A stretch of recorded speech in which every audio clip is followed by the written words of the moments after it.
할렐루야. 오늘 이 밤에도 주님의 사랑과 은총이 우리 함께한 모든 분들에게 함께 하시기를 간절히 축복하며 기원합니다. 또 말씀을 통하여서 또 함께하는 기도를 통하여서 우리 삶의 놀라운 변화를 이루시고 또 삶의 성숙함을 이루어가시는 우리 모두 되시기를 축복하며 기원합니다. 오늘 말씀 제목 한번 따라합니다. 고난과 실패의 자리에서 일어서는 길. 다시 한번요. 고난과 실패의 자리에서 일어서는 길. 고난과 실패의 자리에서 일어서는 길이라는 제목으로 함께 은혜의 말씀을 나누겠습니다. 우리가 인생을 살아가면서 항상 좋고 기쁜 일만 있는 거 아닙니다.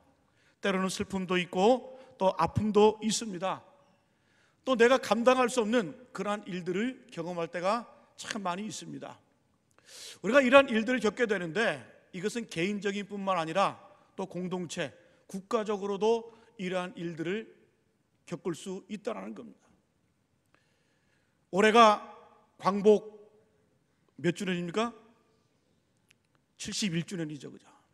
71년 전에 8월 15일 우리 민족은 일제 30년 통치 아래에 있다가 자유와 해방 또 승리를 맛보는 그러한 역사를 경험했습니다.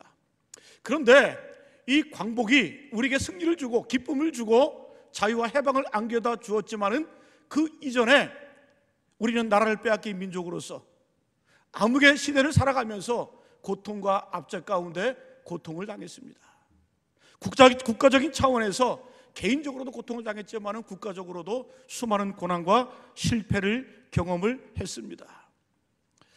여러분, 우리가 일제 식민지를 겪으면서 많은 사람들이 바로 이 헤어짐, 이산의 아픔을 경험했는데 우리의 아버지들 또 우리의 아들들이 속아서 때로는 강제로 징용으로 끌려가서 일을 했습니다. 또 우리의 딸들이 정신대로 팔려가서 일본으로, 동남아로, 또 만주로, 성적인 놀이개로 이렇게 고통을 당했습니다. 또한 우리는 6.25 전쟁을 겪어가면서 동족 상잔의 비극, 동족끼리 서로 죽이고 물고 뜯는 그러한 비극을 경험을 했습니다. 여러분, 이게 남의 이야기입니까? 바로 우리의 이야기예요. 우리에게 뭔 이야기입니까? 불과 100년도 안 된 지난 한 세기 동안 일어났던 그러한 비극과 우리의 역사입니다. 우리가 지난 주간 광복절을 보내면서 다시 한번 우리 마음 가운데 이 역사를 기억하시기를 바랍니다. 역사가 없는 민족은 망하는 거예요. 역사를 기억하지 못하는 민족은 여러분 우매한 겁니다. 이것이 바로 우리의 역사였고 우리 민족의 아픔이었다는 겁니다. 오늘 말씀에 보게 되면은 바로 우리 민족이 겪었던 그러한 아픔과 고통을 이스라엘 민족도 똑같이 겪고 있었다는 거예요. 그 1절에 이렇게 기록되어 있습니다. 우리 1절 다시 한번 같이 한번 읽어볼까요? 시작. 우리가 바벨론의 여러 강변 거기에 앉아서 시온을 기억하며 울었도다. 우리 이스라엘 민족이 바벨론의 여러 강변 거기에 앉아서 시온을 기억하며 울었도다. 무슨 뜻입니까? 이스라엘 백성들이 바벨론에게 멸망을 당한 이후에 수많은 사람들이 바벨론 포로로 끌려가서 70년 동안 시온을 기억하면서 예루살렘을 기억하면서 이방 땅인 바벨론 강가에 앉아서 울었다라는 거예요. 여러분, 원래 이스라엘 민족은 어디 있어야 돼요? 시온에 있어야 됩니다. 그들의 자리는 바로 시온의 자리입니다. 그러나 이제 나라가 멸망을 하고 포로로 끌려가서 그들은 멀리 이방 땅 바벨론으로 가서 그 바벨론 강가에 앉아서 우는 거예요. 왜 웁니까? 시온을 기억하며 예루살렘을 기억하며 울었다라는 겁니다. 내가 지금 있어야 될 곳은 바로 시온인데 지금의 현실은 바로 바벨론이라는 거예요. 여기서 바벨론이 의미하는 것은 무엇입니까? 바로 고난의 자리입니다. 침체의 자리입니다. 영적인 비곤의 자리를 상징하고 있습니다. 이것은 바로 지금 이 시대를 사는 저와 여러분들의 상황일 수 있다는 거예요. 저와 여러분들의 상황일 수 있다, 환경일 수 있다는 겁니다. 사랑하는 성도 여러분, 오늘 말씀을 통해서 우리의 상태를 한번 점검해 보시기 바랍니다. 나는 지금 어디에 와 있는가? 나는 바벨론에 와 있는가? 아니면은 회복과 부흥을 상징하는 시온에 와 있는가? 내가 있어야 될 곳은 시온의 자리인데 나는 지금 바벨론에 있다. 그 자리는 어떤 자리입니까? 고통의 자리고, 암흑의 자리고, 영적인 침체의 자리고, 실패의 자리고, 죄의 자리라는 거예요. 오늘 말씀을 통해서 우리 자리를 다시 한번 점검해 보시고, 우리 심령 가운데, 우리 가정 가운데, 우리의 삶 가운데 이 시온이 회복되시기를 간절히 축복하며 기원합니다. 그러면 우리가 이 고난과 실패의 자리, 바벨론의 자리에서 시온의 자리를 회복하는 길, 다시 한번 일어설 수 있는 그 비결이 무엇일까? 한번 따라합니다. 울어야 한다. 다시 한번 울어야 한다. 여러분, 울어야 합니다. 1절 말씀 다시 한번 읽습니다.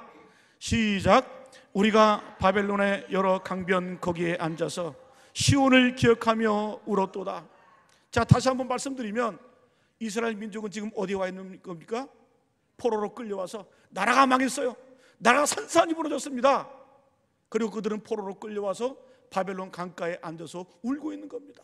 고통의 자리, 침체의 자리, 실패의 자리, 울면서 시온을 기억을 합니다. 내가 있어야 될 것은 시온인데, 그러나 나는 시온이 아니라 지금 멀리 이방 땅 바벨론에 와 있다.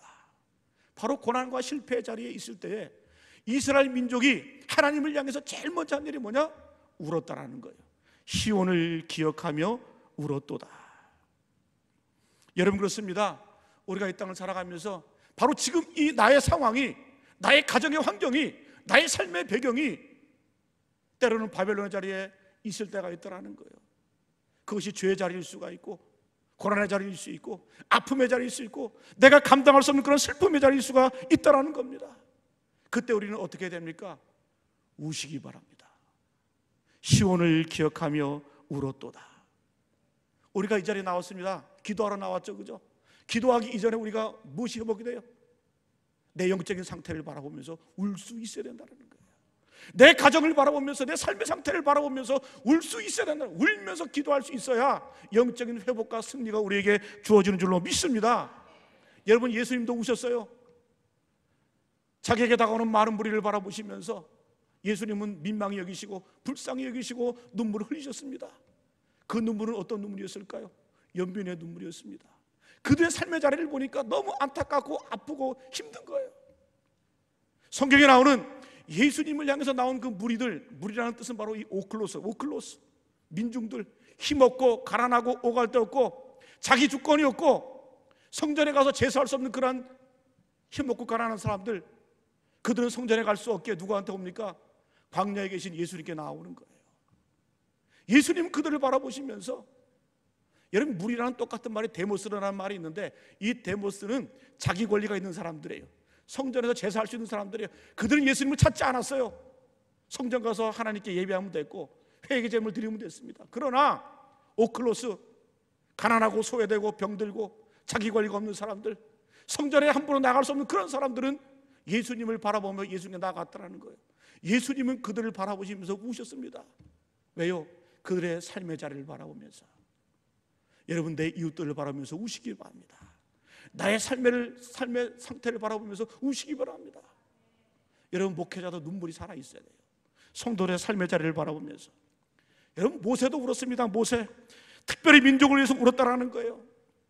모세가 이스라엘 민족을 위해서 그들의 고통을 들으시고 느끼시고 보시는 그 하나님의 심정을 모세도 알았습니다.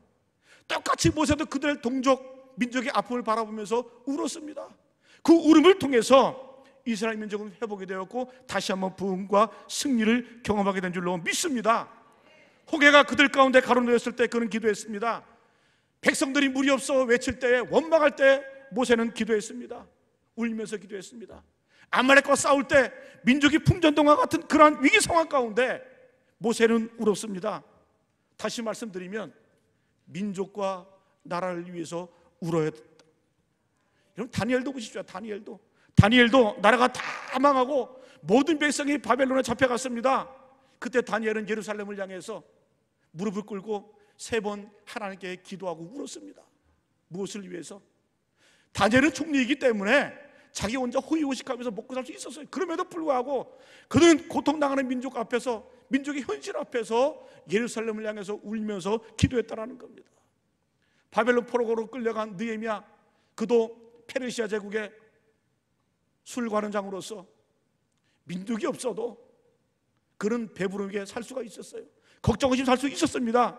그러나 느헤미야는 소식을 듣습니다. 예루살렘의 소식을 듣습니다. 예루살렘이 황폐화되었다. 또 그것에 남아있는 이스라엘 백성들이 고통 중에 있다. 그 소식을 들으면서 느헤미야는 크게 울면서 나라와 민족의 회복을 위해서 발버둥 치며 울었다라는 겁니다. 나라와 민족을 위한 기도인 줄로 믿습니다. 사무엘도 보십시오. 사무엘도 이런 고백을 하잖아요. 사무엘상 12장 23절 말씀 같이 한번 읽습니다. 시작. 나는 너희를 위하여 기도하기를 시키는 죄를 여호와 앞에 결탄코 범하지 아니하고 선하고 의로운 길로 너희에게 가르칠 것인즉, 나는 너희를 위하여 기도하기를 시키는 죄를 여호와 앞에 결탄코 범하지 않겠다. 나는 너희는 누굽니까? 바로 이스라엘 민족을 향해서 기도하기를 시키는 죄를 범하지 않겠다. 그리고 선하고 의로운 길을 너희에게 가르칠 것인즉, 민족을 위해서 사무엘은 뭐 하겠다는 거예요? 울면서 기도할 것이고, 그리고 백성들을, 이스라엘 민족을 옳은 길로 인도하기 위해서 가르치겠다라는 거예요. 기도하고 가르치겠다. 이것이 바로 민족의 선각자들이 해야 될 일입니다. 사랑하는 성도 여러분, 오늘 이 밤이 바로 나라와 민족을 위해서 울 수 있는 저와 여러분 되시 울음의 자리가 되시기를 축복합니다. 또 내 가정의 현실을 바라보면서 내 삶의 영적인 상태를 바라보면서 울 수 있는 자리가 되기를 축복합니다. 그래요, 오늘 이 자리가 나의 죄악의 문제를 가지고 또 내 인생의 침체와 고난의 문제를 가지고 울 수 있는 그런 자리가 되어야 된다는 거예요. 이런 말이 있죠. 언제나 부흥이 일어날 때 전조현상이 있다는 거예요. 미리 일어나는 현상이 있다는 겁니다. 부흥이 일어나기 전에 반드시 어떤 일이 있다? 눈물이 있습니다. 반대로 은혜가 사라질 때의 특징이 뭔 줄 아세요? 은혜가 없어질 때, 은혜가 사라질 때의 특징이 뭐냐? 눈물이 사라진다는 거예요. 눈물이 먼저 사라지고 은혜와 부흥이 사라집니다. 여러분, 우리 10년 가운데, 우리 삶 가운데 부흥과 회복이 일어날 수 있는 비결이 뭘까요? 제일 먼저 눈물이 회복이 돼야 돼요. 이스라엘 백성들처럼 내가 바벨론 강가에 앉아서 시온을 기억하며 울었도다. 내가 있어야 될 곳은 시온인데, 부흥의 자리, 회복의 자리, 말씀의 자리. 그러나 나의 현실은 어떤가? 바벨론이다. 영적인 침체의 자리, 죄악의 자리, 고난의 자리, 고통의 자리. 울을 때에 회복이 있는 줄로 믿습니다. 그러면 우리가 어떻게 울 수 있을까? 한번 따라합니다. 부끄러움과 수치를 느껴야 된다. 부끄러움과 수치를 느껴져야 울 수 있는 겁니다. 여러분, 오늘 이스라엘 백성들은 그 현실이 어떻습니까? 부끄러움의 자리입니다. 수치의 자리입니다. 어떤 수치요? 나라를 잃어버렸어요. 포로로 끌려왔습니다. 종살이를 하는 겁니다. 그 슬픔을 지금 노래하고 있는 거예요. 그 아픔을, 그 부끄러움과 수치를 뼈저리게 느꼈기에 그들은 울 수 있었습니다. 오늘 그 아픔과 슬픔이 2절과 3절에 기록되어 있습니다. 같이 한번 읽어볼까요? 2절 3절 말씀 시작. 그 중에 버드나무에 우리가 우리의 수금을 걸어나니 이는 우리를 사로잡은 자가 거기서 우리에게 노래를 청하며 우리를 황폐하게 한 자가 기쁨을 청하고 자기들을 위하여 시온의 노래 중 하나를 노래하라 함이로다. 자, 버드나무에 우리가 수금을 걸었습니다. 그리고 누가 나옵니까? 우리를 사로잡은 자가 거기서 우리에게 노래를 청하며 우리를 황폐하게 한 자가 어떻게 해요? 기쁨을 청하고 자기들을 위하여 시온의 노래 중 하나를 노래하라 함이로다. 여기 두 종류의 사람이 나옵니다. 첫 번째는 뭐예요? 우리를 사로잡은 자. 두 번째는 우리를 황폐하게 한 자. 한마디로 말하면 이스라엘 민족의 원수들이에요. 원수들. 누굽니까? 바벨론 사람들. 그 바벨론 사람들이 이스라엘을 황폐화시키고 멸망시켰어요. 그들이 이제 이스라엘 사람들을 향해서 수금을 들고 노래하라는 거예요. 무슨 노래? 시온의 노래를 내라. 니들 노래 한번 해봐라. 뭡니까? 수치를 주는 겁니다. 조롱하는 겁니다. 부끄러움을 주는 겁니다. 이 노래는 기쁨의 노래가 아니에요. 감사의 노래가 아니에요. 가슴 뼈저린 나라를 잃어버린 민족의 노래였고 슬픔을 노래하는 거였고 또 정말 부끄러움과 수치의 그런 노래입니다. 여러분, 우리 일제시대 때도 똑같은 일을 경험을 했어요. 우리 애국지사들, 독립운동하던 애국지사들 일본 사람들이 잡아다가 수많은 고문을 했죠. 그래 우리 자녀들에게 좀 역사 좀 공부시켰으면 좋겠어요. 여기 서대문에만 가봐도, 옛날 그 서대문 형무소만 가봐도 우리 독립운동했던 애국지사들이 어떻게 고문을 당하고 어떻게 정말 일제의 그 압제 속에서 고통을 당했는지 배울 수가 있습니다. 어떻게 고문한 줄 아세요? 손톱에다가 바늘을 집어넣고 발톱에다가 바늘로 끼우고 못을 받고 다 빼버리고 몸을 가톡해서 물이 나오게 하고. 여러분 유관순 열사 어떻게 죽었는 줄 아세요? 얼마나 고통을 물속에다 집어넣고 미꾸라지를 풉니다. 미꾸라지의 특징이 뭐예요? 구멍이랑 구멍으로 다 들어가는 게 미꾸라지의 특징이에요. 여자로서 당할 수 없는 그런 수치와 모멸감을 주면서 고문을 합니다. 얼마나 고통을 당했는지 시신이 정말 볼 수 없을 정도로 일본 사람들이 이것을 감추기 위해서 시신을 토막을 내버립니다. 유관순 열사에 토막을 내버리고 버려버립니다. 이때 선교사들이 와가지고 그 시신을 돌려달라, 장례하도록 치르자. 그래서 토막난 시신을 외국 선교사들이 팔아서 장례를 치른 거예요. 우리 민족이 그렇게 수치를 당하고 부끄러움을 당하고 나라 없는 백성, 나라 없는 민족이 이렇게 수치를 당하는 겁니다. 그 노래는 부끄러움의 노래였고 수치의 노래였어요. 여러분 그들이 고문하면서, 우리 동료면택했던 분들을 고문을 하면서 수 없는 고문을 가합니다. 육체적인 한계가 오죠. 육체가 정할 수 없는 그런, 버틸 수 없는 그런 지경까지 옵니다. 이때 일본 놈들이 어떻게 하는 줄 아세요?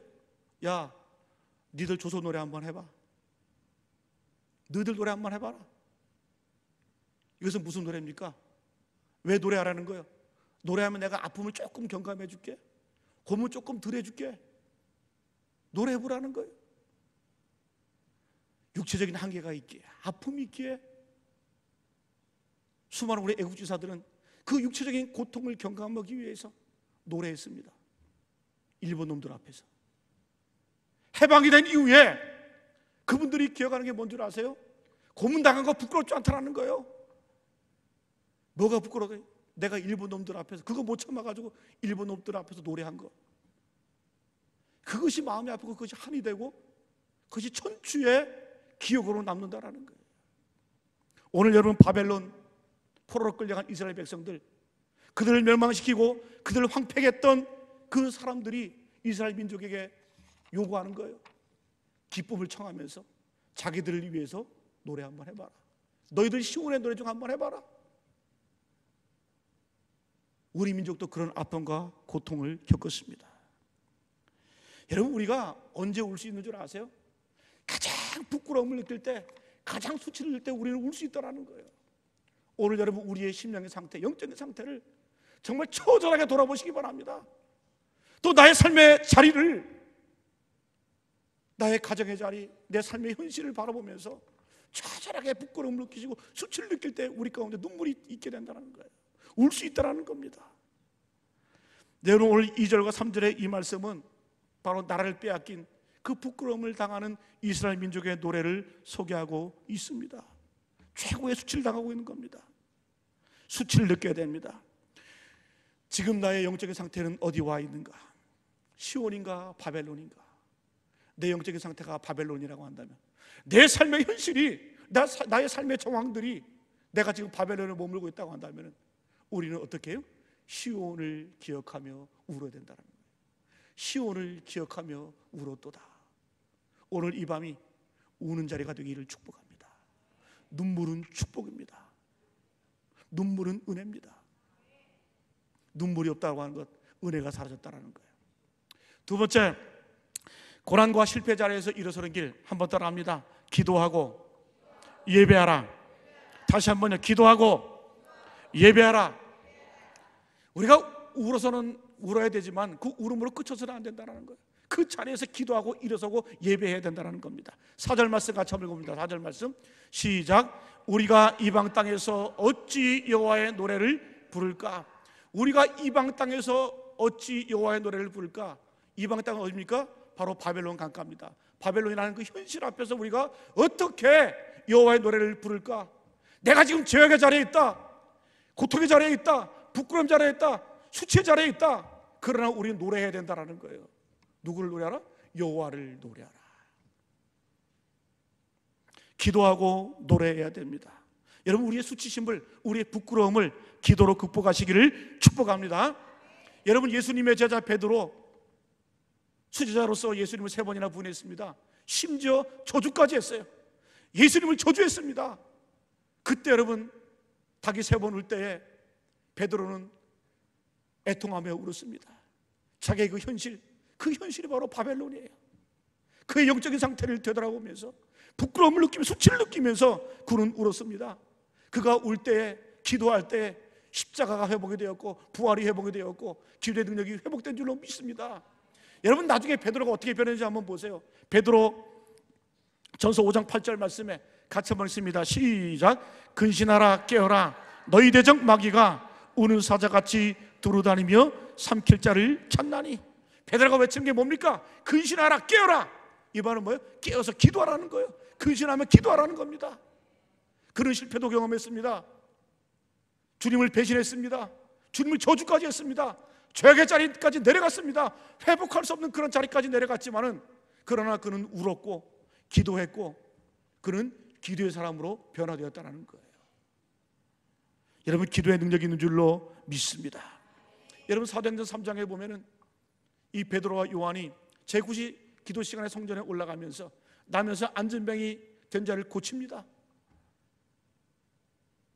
은과 금 내게 얻거니와 내게 있는 그것으로 내게 주노니 곧 나사렛 예수의 이름으로 일어나 걸으라. 베드로 요한이 이런 사람이 아니었잖아요. 실패했던 자리, 고기 잡아 돌아갔던 사람들 아니에요. 옛날로 돌아갔던 그런 수치와 부끄러움 앞에서 그들은 주님을 만났고 십자가를 경험했고 부활을 경험했고, 예수님을 만난 이후에 그들은 어떻게 해요? 기도의 사람으로, 기도의 능력을 발휘하는 능력의 사람으로 변화됐습니다. 여러분, 그렇습니다. 4절 말씀에 우리가 이방 땅에서 어찌 여호와의 노래를 부를까? 내가 지금 이방 땅에 있다 할지라도, 내 현실이 바벨론과 같은 그런 척박한 그 땅에 있다 할지라도, 영적인 빈곤에 있다 할지라도 그 회복의 비결이 뭔 줄 아세요?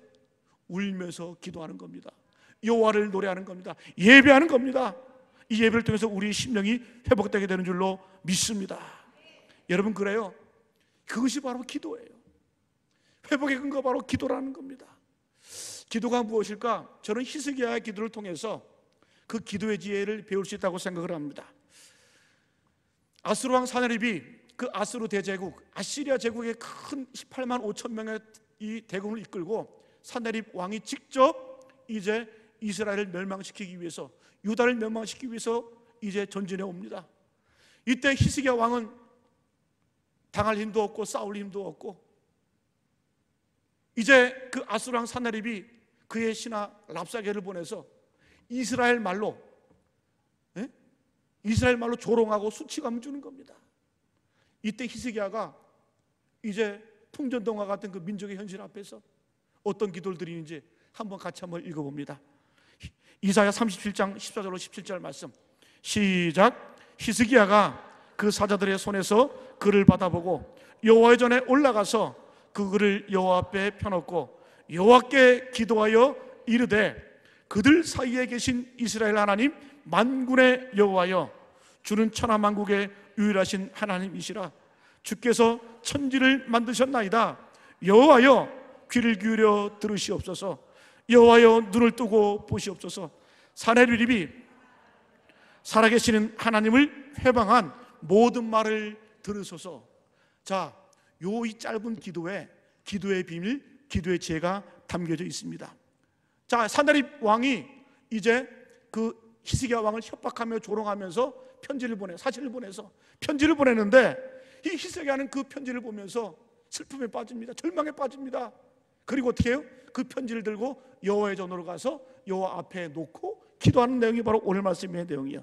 첫 번째, 뭐라고 기도하냐? 15절 말씀에 여호와께 기도하여 이르되, 16절에 그룹 사이에 계신 이스라엘 하나님 만군의 여호와여, 주는 천하만국의 유일하신 하나님이시라. 주께서 천지를 만드셨나이다. 그룹 사이에 계신, 천사들 가운데 계신 이스라엘 하나님 만군의 여호와여, 주는 어떻게 해요? 천하만국의 유일하신 하나님이시다. 하나님은 어떤 분이라는 겁니다. 유일하신 하나님, 천하만국의 유일하신 하나님이시다. 그리고 당신은 어떤 분이에요? 주께서는 천지를 지으신 분이십니다. 천지 창조를 하신 창조주십니다. 하나님을 높이죠. 붕 띄우죠. 여러분, 히스기야는 제일 먼저 이런 기도를 드리는 거예요. 하나님을 붕 띄워버려요. 성경을 너무 심각하게 보지 마세요. 하나님을 지금 올려드리고 붕 띄워버리는 거예요. 그 다음에 하나님의 자존심을 건드려 버립니다. 17절 말씀, 여호와여 귀를 기울여 들으시옵소서. 여호와여 눈을 뜨고 보시옵소서. 천지를 창조하신 하나님, 천하만국의 유일하신 하나님, 귀 좀 열어보십시오. 눈을 한번 좀 떠보십시오. 그러면서 하는 말이, 사내립이 사람을 보내어 살아계시는 하나님을 회방한 모든 말을 들으소서. 살아계신 하나님을 회방한 말을 들으소서. 그 사내립이 우리를 모욕한 것 같지만은, 우리에게 수치를 주는 것 같지만은, 그 모욕과 수치는 누구다? 하나님을 향한 것입니다. 여기에 기도의 비밀이 담겨져 있는 거예요. 진정한 기도는 뭔 줄 아세요? 첫 번째로는 이 히스기야가 기도할 때 보십시오. 하나님 붕 띄워버리죠, 그죠? 하나님 어떤 분이시다? 천하만국의 유일하신 하나님이십니다. 주님은 천지를 창조하신 분이십니다. 그런 다음에 여호와여 귀를 열어보십시오. 눈을 뜨십시오. 사내립이 우리를 모욕하고 조롱한 것이 아니라 살아계신 하나님을 회방하고 조롱한 겁니다. 지혜가 있는 거예요. 뭡니까?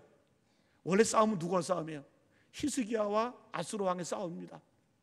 근데 기도를 통해서 절묘하게 누구의 싸움으로 만들어버리는 거예요? 아수르와 하나님의 싸움으로 만들어버리는 거예요. 이 문제는 누구의 문제입니까? 히스기야의 문제예요. 근데 그 문제를 자신의 문제에서 어느 문제로? 하나님의 문제로 옮겨버리는 거예요. 기도할 때 이런 지혜가 있어야 되는 거예요. 하나님을 올려드리고 높여드리고, 내 문제를 가지고 하나님께 올려드리고, 내 싸움인 것 같고 내 문제인 것 같지만, 그러나 기도가 뭐예요?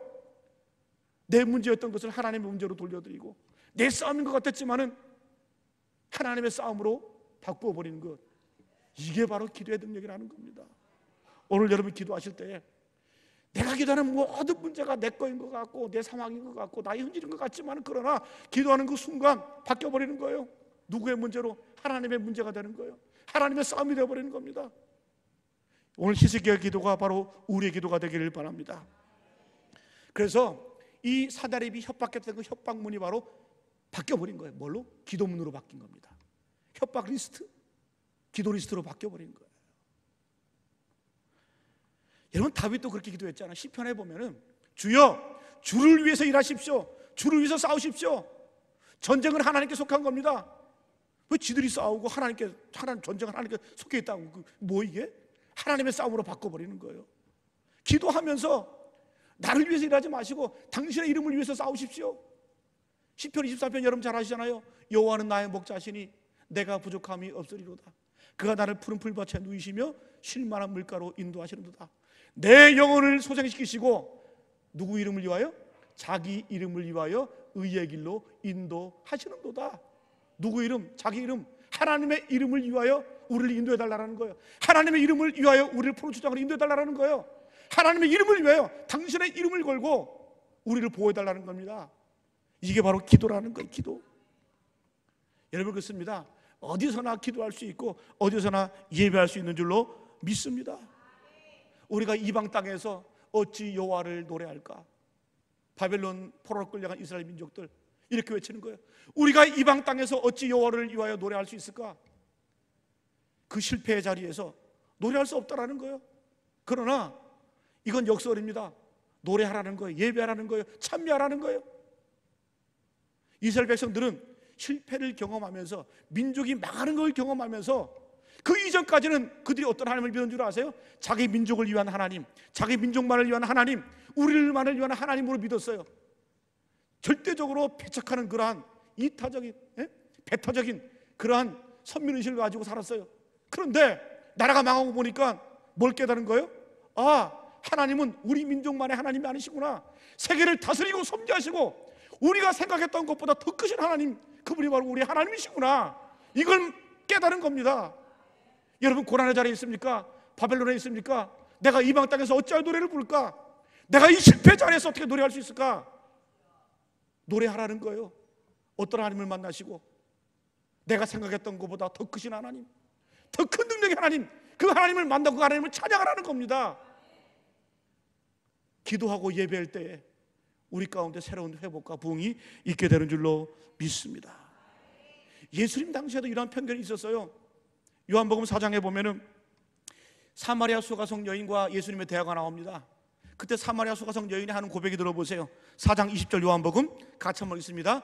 시작. 우리 조상들은 이 산에서 당신들의 말은 예배할 곳이 예루살렘에 있다 하더이다. 이 여인은 편견을 갖고 있는 거예요. 어떤 편견? 우리 조상들은 이 산, 근데 그 당시에 사마리아 사람들은 예루살렘으로 가지를 못했어요. 왜? 유대인들이 저것들은 개다, 오지 마라, 더러운 것들이다, 혼혈 민족이다, 오지 말라, 막아버렸어요. 그때 사마리아 사람들은 그래 안 간다. 예? 그리고 그들만의 성전을 만들었습니다. 어디서? 그리심산에서. 그래서 이 북쪽 사마리아 사람들은 전통적으로 그리심산에서 하나님께 예배했어요.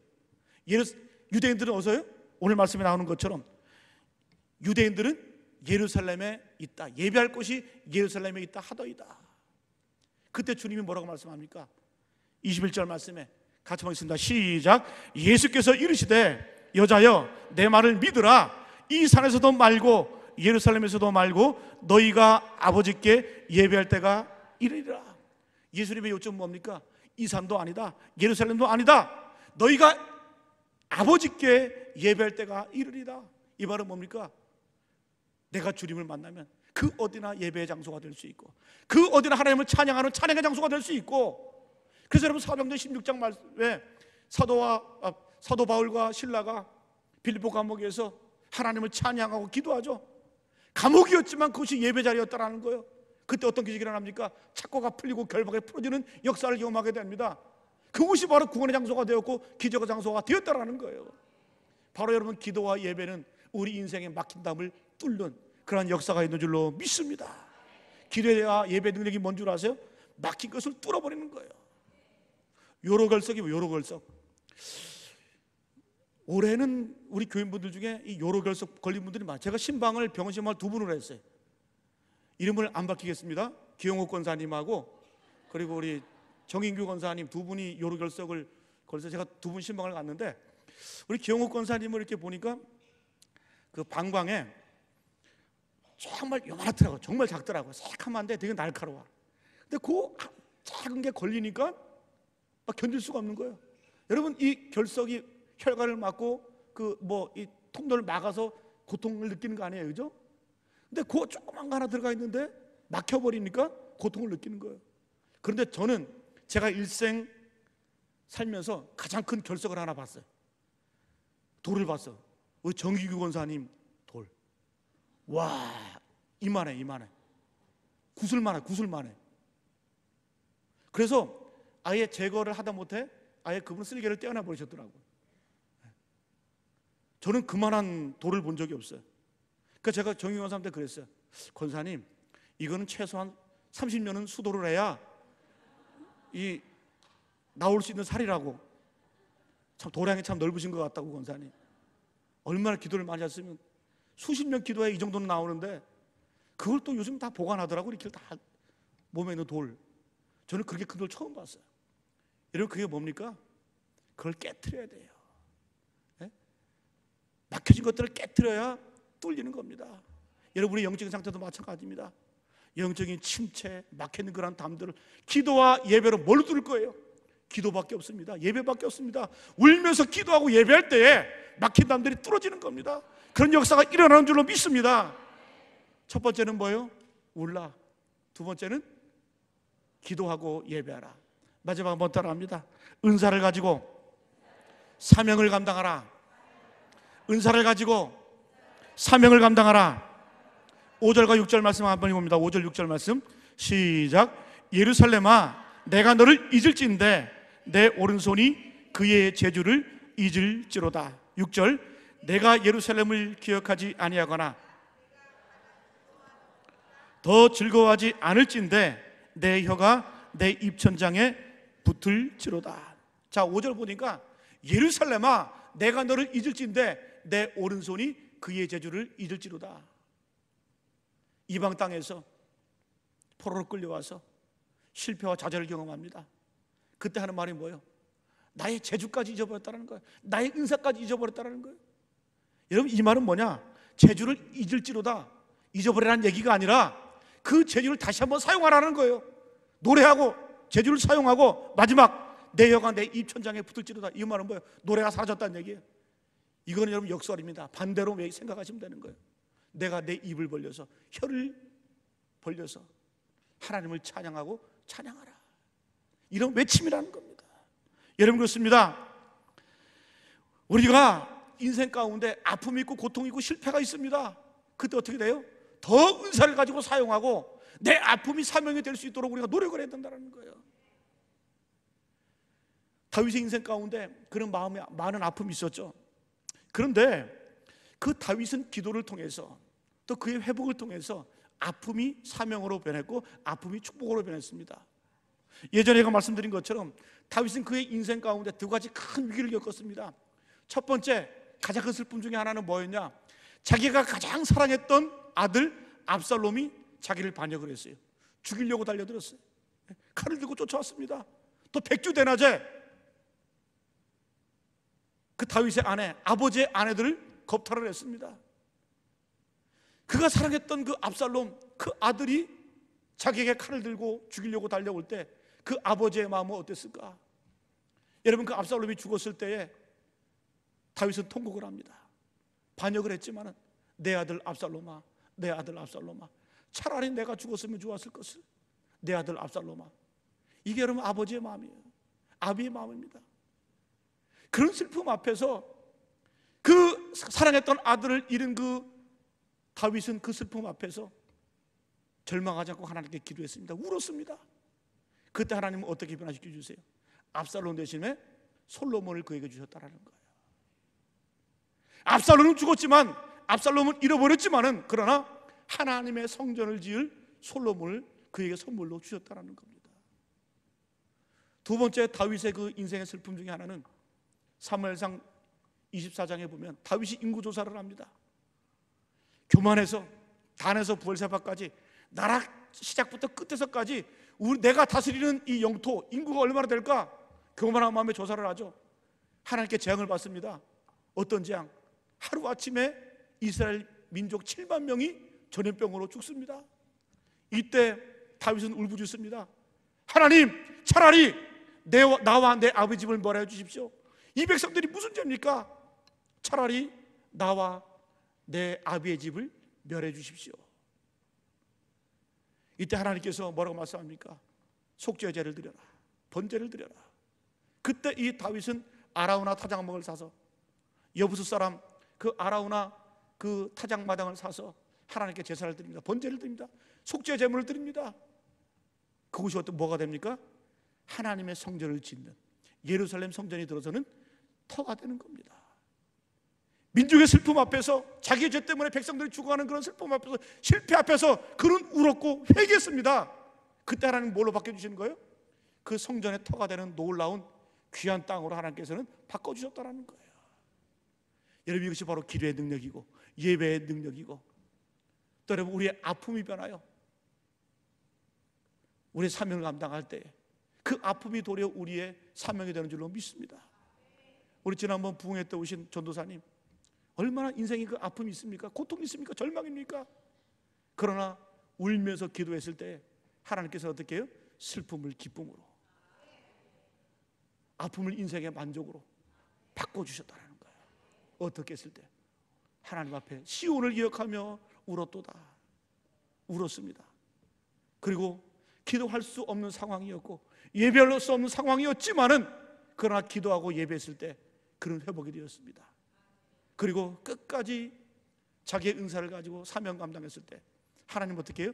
전화위복의 하나님이 되어주셔서 우리의 아픔이 변화 축복이 되어주셨고 소망의 비전을 우리에게 허락하셨습니다. 여러분, 우리의 기도는 어때요? 자꾸 없는 거 달라 그러잖아요. 네? 자꾸 없는 거 달라 그래. 신앙의 여러분 공식은 뭔 줄 아세요?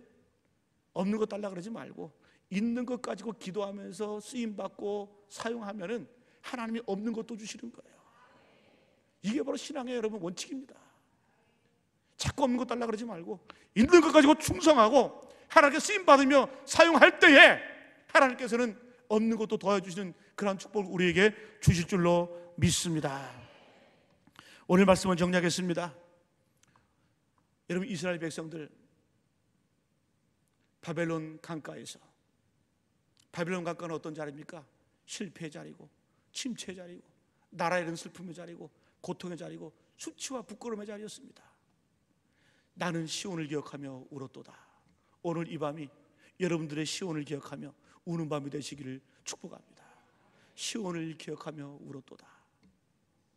나의 자리가 지금 바벨론이라고 한다면 우리는 그 시온을 바라보면서, 시온을 기억하면서, 시온을 사모하면서 우리는 울어야 될 줄로 믿습니다. 그리고 여러분, 우리의 상태가 기도할 수 없는 상황이고 예배할 수 없는 상황이다 할지라도, 그러나 기도하고 예배하면 우리의 삶이 바뀝니다. 실패가 유익이 되고 수치가 담대함으로 바뀌고 부끄러움이 우리의 축복으로 변하게 되는 줄로 믿습니다.